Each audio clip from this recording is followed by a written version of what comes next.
तो भगवान ने भक्त की परीक्षा ली। एक सच्ची आध्यात्मिक कथा। इस संसार में अगर कोई चीज सबसे शक्तिशाली है तो वह अटूट श्रद्धा। और आज की यह कथा एक ऐसे भक्त की जिसकी आस्था को स्वयं भगवान ने परखा। बहुत समय पहले भारत के एक छोटे से गांव में एक निर्धन किंतु अत्यंत धर्मपरायण व्यक्ति रहता था। उसका नाम था रामदास। रामदास के पास ना धन था, ना संपत्ति, ना कोई बड़ा सहारा। उसके पास अगर कुछ था तो केवल एक चीज, भगवान पर अटूट विश्वास। प्रतिदिन प्रातःकाल बिना नागा किए रामदास मंदिर जाता। अगर कुछ ना हो तो वह भगवान को एक लोटा पानी, कुछ फूल और सच्चा मन अर्पित करता।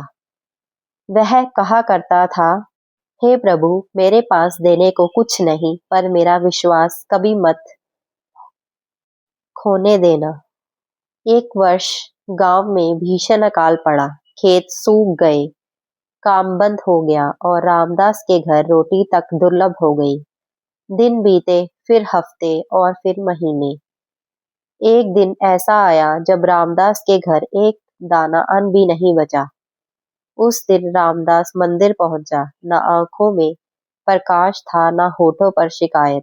बस एक शांत स्वर में उसने कहा, हे प्रभु, मैंने आपसे कभी कुछ मांगा नहीं। आज अगर यह शरीर भूखा है तो भी शिकायत नहीं।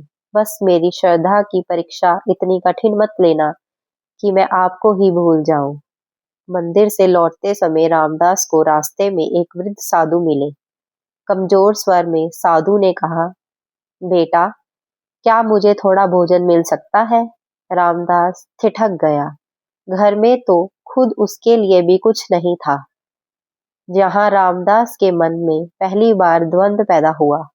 अगर ये थोड़ा सा कंदमूल मैं साधु को दे दूं तो आज मैं भूखा रह जाऊंगा। लेकिन अगले ही क्षण उसने प्रभु की मूर्ति याद की। रामदास मुस्कुराया, साधु को घर ले गया और जो थोड़ा सा कंदमूल बचा था वह भी उसके चरणों में रख दिया। स्वयं वह पानी पीकर भूखे पेट बैठ गया। जैसे ही साधु ने पहला कौर मुंह में डाला, उनका रूप बदलने लगा। वे साधु नहीं थे, वे स्वयं भगवान थे। पूरा आंगन प्रकाश से भर गया। भगवान ने कहा, रामदास, आज तुमने ये सिद्ध कर दिया कि सच्ची भक्ति केवल मांगने में नहीं, त्याग में होती है।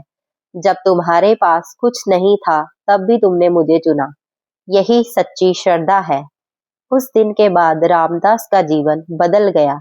न केवल उसकी दरिद्रता दूर हुई, बल्कि उसका नाम सच्चे भक्तों में लिया जाने लगा।